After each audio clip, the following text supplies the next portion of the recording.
His 70-year-old hands, stained permanently brown from a lifetime of soil, unscrewed the lid of a half-gallon jug of whole milk and poured a thin white stream around the base of his wilting tomato plant. He noticed the ground hiss softly as the liquid hit the dry earth, a sound no book from the Agricultural Extension Office had ever described.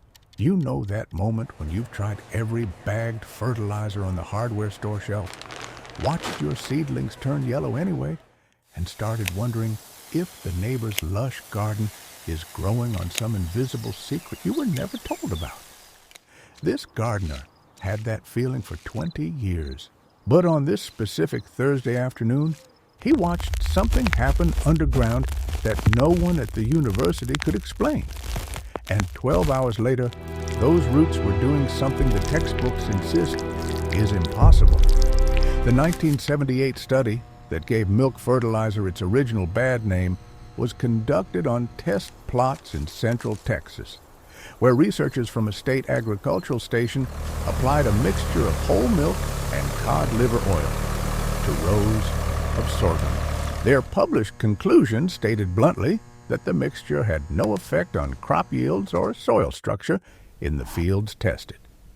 But here's the detail most internet summaries conveniently leave out. That study tested one application at one dilution on one grain crop in one specific dry soil climate. It never tested what happens when a stubborn old gardener in a completely different region uses skim milk at a different ratio on a fruiting plant that is already stressed and thirsty.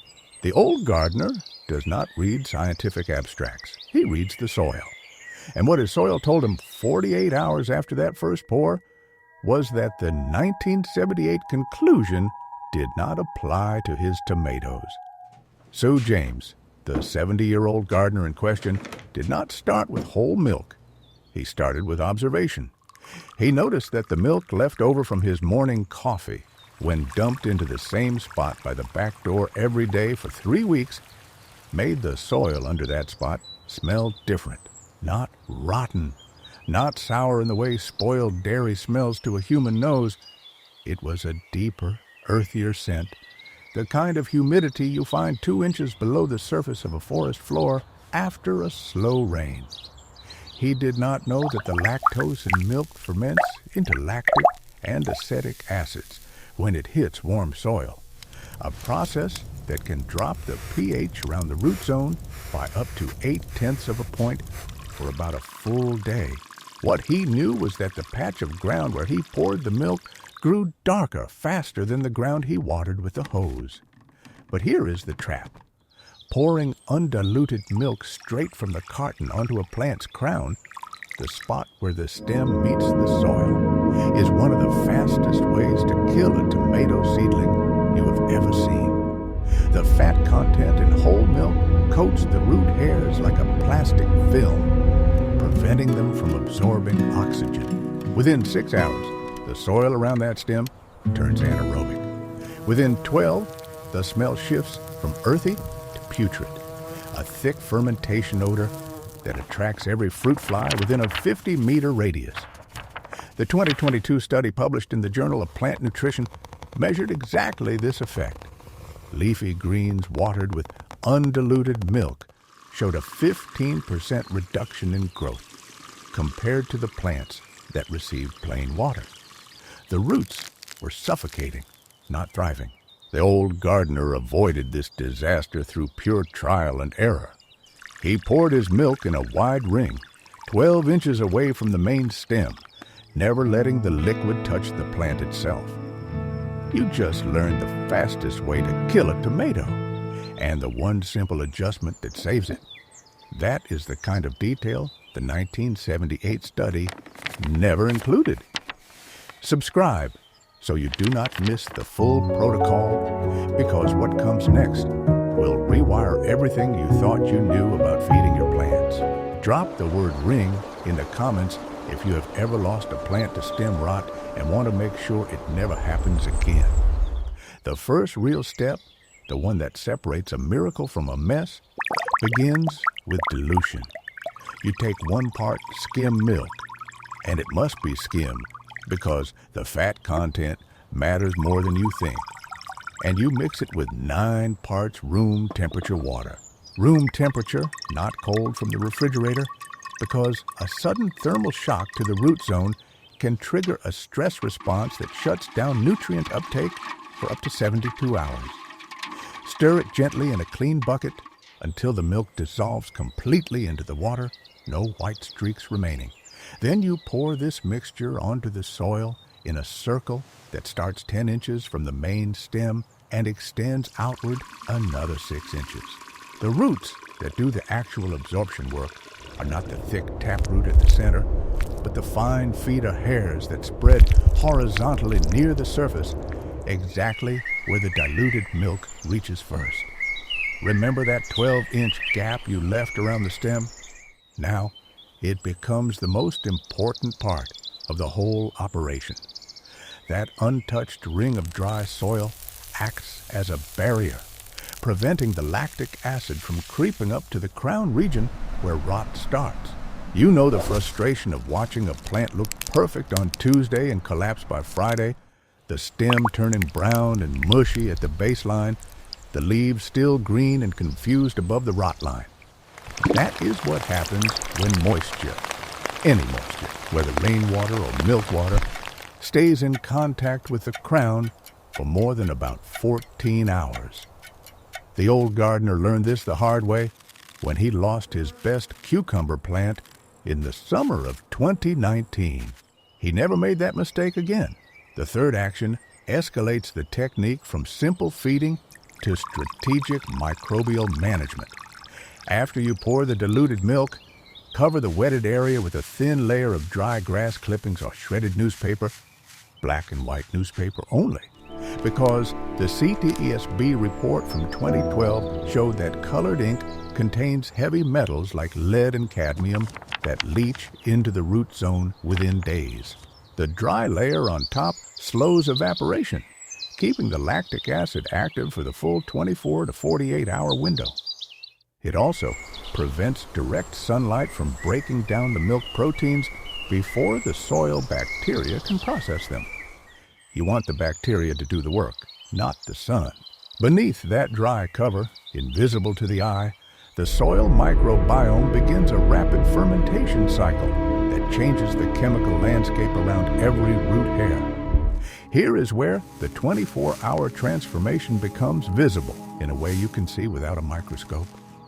Return to the plant the next morning before the sun climbs high enough to dry the soil surface. Run your finger along the edge of the wetted circle, about 2 inches deep. The soil should feel cool to the touch, significantly cooler than the untreated soil just 6 inches away. That is the lactic acid buffer at work, temporarily lowering the pH and creating conditions that suppress the fungi responsible for root rot, while simultaneously making calcium and magnesium more soluble. The roots are not absorbing milk directly. That is not how biochemistry works. They are absorbing calcium ions that were locked in the soil particles until the acid release made them available. The milk is the key, but the lock is the soil chemistry that has been sitting there dormant, waiting for the right pH to open it. Right now, underground, that same chemistry is happening in your soil if you have ever poured milk, even accidentally. You are part of a small group of gardeners who know why it works, not just that it works. Subscribe to join this quiet rebellion against the textbooks and stay for the next technique that the agronomists still refuse to test. In the comments, tell me one word: calcium, because that is the mineral the old gardeners' tomatoes were starving for, and now you know how to give it to them. And that is when the old gardener's observation meets the agronomist's data. The 1978 study missed this because it never measured soil ion availability before and after the milk application. It measured yield at harvest and concluded nothing happened. But the old gardener measured the leaf color on day 3, the stem thickness on day 7, the number of flower clusters on day 14. His logbook written in pencil on the back of seed packets, shows a consistent pattern. Plants that receive the diluted skim milk in a wide ring covered with dry clippings produced 30% more flower clusters than the control plants that received only water, not the triple harvest the myth promises, but a measurable, reproducible increase that appeared within one growth cycle. Here's where most people quit. They try it once with whole milk, pour it directly on the stem, wake up to the smell of sour fermentation, and conclude the whole idea is garbage.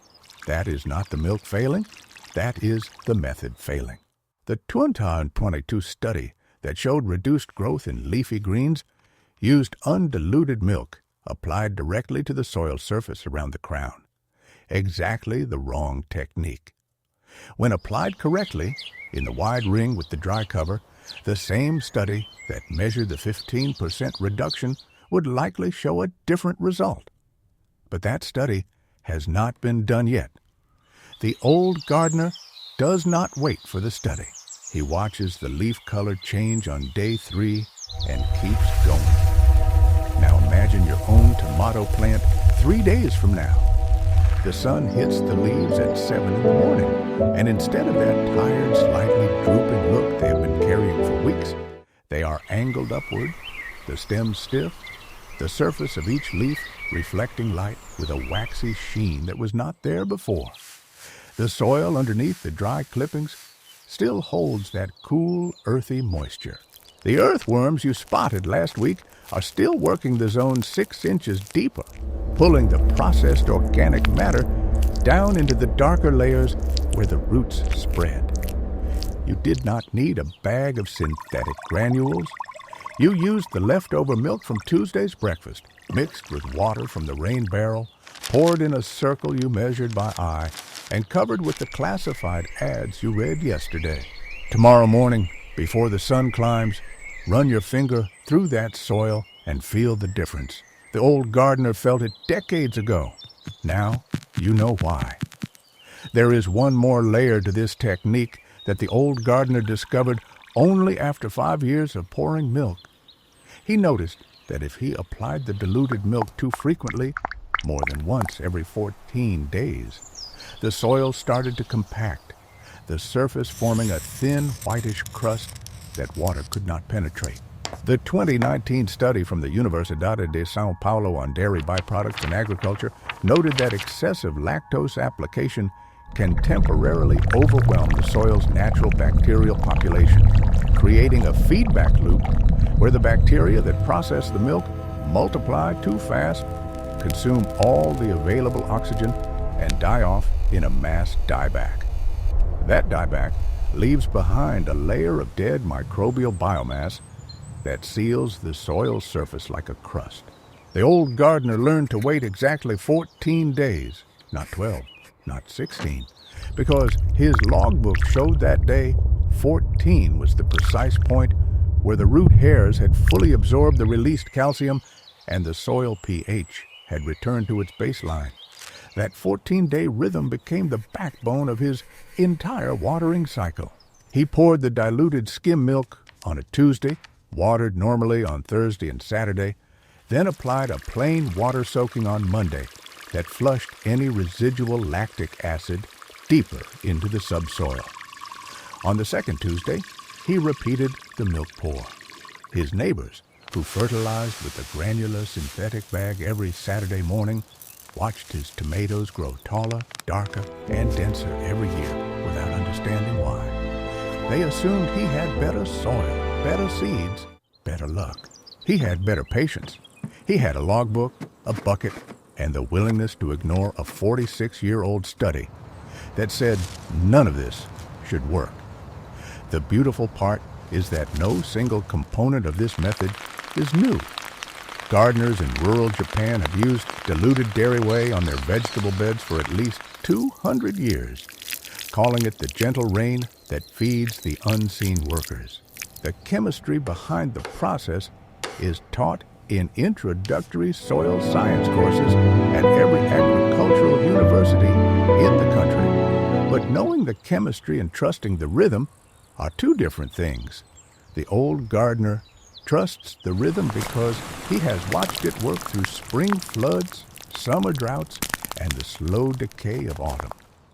The rhythm will not save a plant that is already dead, but for a plant that is fighting, that is hanging on, that is dropping yellow leaves and asking for something the synthetic bag cannot give it.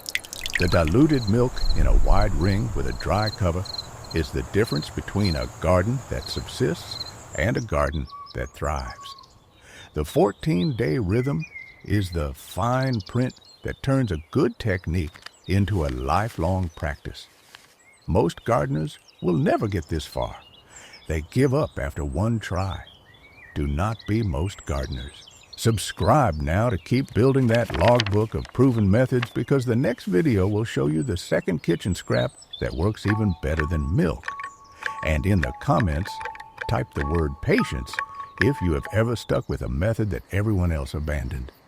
Because that is exactly what the old gardener did, and his roses are still blooming. Pull your hand out of the soil now. Look at the dirt under your fingernails. That is not just soil. That is the record of every choice you made for that plant, every pore, every weight, every stubborn refusal to give up on a method that someone on the internet called a waste of time. The old gardener has that same dirt under his nails. He has had it for 50 years, and his roses are still blooming.